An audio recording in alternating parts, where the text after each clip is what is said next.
This week's edition of Pendragon Recap is sponsored by Pender Community Hospital, a proud supporter and official physical therapy provider of Pendragon Athletics.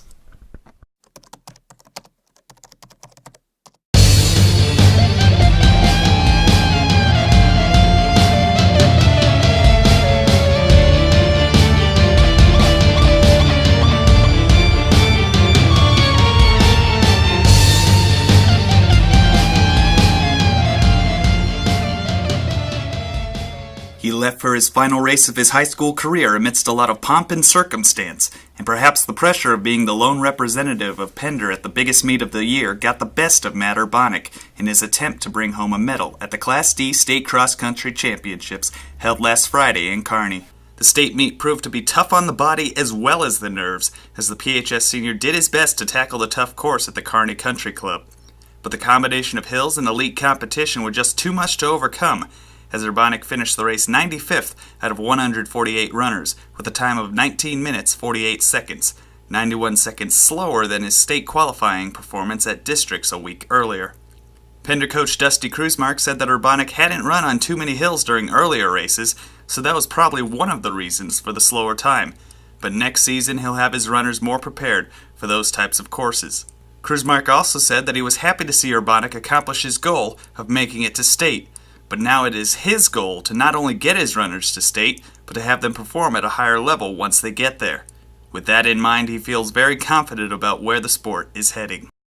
Pender's varsity volleyball squad took to the road this past week, going 1-2 in 3 matches to move its overall record to 11-18 on the year. Most recently, the Lady Pendragons took part in a triangular with host Howells Dodge and West Point Beamer on Tuesday in Howells. PHS put up a tough fight against the Lady Jags, taking the first set, but ultimately fell to the home team by scores of 25-22, 17-25, and 17-25. Pender played more focused against West Point Beamer, winning the match in 2 games, 25-17 and 25-18. Last Thursday in Oakland, the Lady Pendragons made quick work of Oakland Craig in the opening set before dropping the following 3 to the home team with scores of 25-18, 17-25, 13-25, and 18-25. Freshman Hallie Ballinger was the top kill getter for Pender with 7, while senior Maggie Philippi contributed with 3 ace serves. Another senior, Aaron Sorensen, had 15 assists and 21 digs. Pender head coach Ashley Besmer said that her players should have gotten more touches on the ball than they did, but they'll make sure to work on that in practice. She also said that the Lady Dragons will get another shot at OC at sub-districts next week, and that they'll be able to get a victory when it matters most. PHS will close out the regular season on the road against Clarkson Lee on Friday, beginning at 5 p.m., with sub-district play set to get underway on Monday. Talking to Pender head coach Josh Warren after Friday's 78-26 loss to close out the season.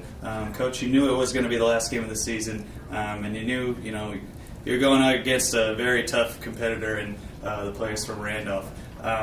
Just talk about the game, and they kind of got off to a good start. There were some mistakes, and they capitalized off your mistakes, and then really went all out in the second quarter for 42 points. Most teams are lucky to get that in a game, but they just capitalized on a lot of your guys' mistakes. But, talk about your team's willingness to come back and keep fighting in the second half when the game was very much in hand. Yeah, we were looking at it. I knew, like you said, I knew it was going to be a tough game. But that first series we had on offense, we almost had 2 plays on the first series that we almost broke open for touchdowns. I think we had a jet or a rocket screen fly, and James just lost the ball, and Lorenzo almost broke open a big touchdown run. So I think the kids were, they were ready to play, but Randolph's a good team. So definitely a good team. Those Loberg boys for Randolph, both of them scored 3 touchdowns apiece. One's a junior, one's a freshman. We're definitely a handful, because you take one out that was starting the game, and then you think you're putting in the reserves. Hey, take it a little easier, but no, they just kept coming in the second half. Mm-hmm. Yeah, the older one. He's a pretty good athlete. He's a big kid. I think between him and that Morrill kid from Creighton, they're probably the 2 better backs that we saw all year. So. But talking about some of your players that really stood out and will be back, next year in the coming years, Tyler Kruzmark, just a junior, so he'll be back next season. I guess the season in general, definitely not the way you wanted it to pan out, but there were, glimpses of greatness. It's just the consistency seemed to, not be there from time to time. And I guess this is your first year as coach, head coach of the Pendragons. You're dealing with a lot of new kids. They're trying to get used to you and becoming comfortable with each other. What do you think, looking back at the season, they'll take as the biggest things you learned as a coach, and what do you think they got out of you? Well, definitely need to be more organized. I learned a lot, from Coach Welsh and Coach Hoffman this year, and Coach Heineman. It was a growing experience for me, I think, as well as the kids. Implementing the new playbook that we had with our personnel. I think going into next year, I'll have a better idea of what I want to do rather than coming in and never seeing the kids play. I got some ideas for the off season as far as camps. And some fundraising ideas to help pay for that, but we just gotta. The biggest thing is that the kids need to realize that losing is not fun, and that it takes work to be a good team, and they need to, work year round, to be a good football team. We saw a lot of big strides made from our younger kids, as well as our seniors. Just seeing what they wanted us, or what we wanted them to do, and actually doing it. It took them a while to get to it.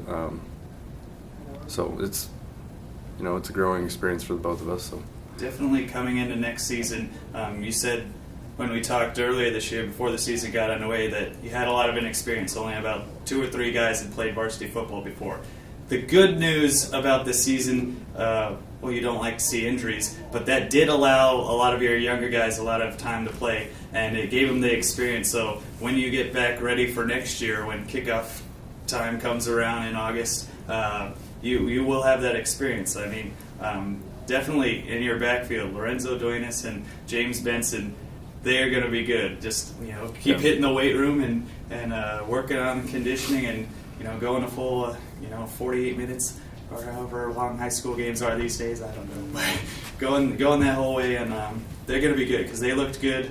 Even against a tough Randolph team, they had a few breakaway runs, and just looking good. So hopefully that carries over into next season. They keep that fire, that passion, and like you said, they don't like to lose anymore. And you can only go up from here. I mean, the 0-8 season, you can only go up from here. So hopefully, our hard work in the off season pays off. So, any final thoughts?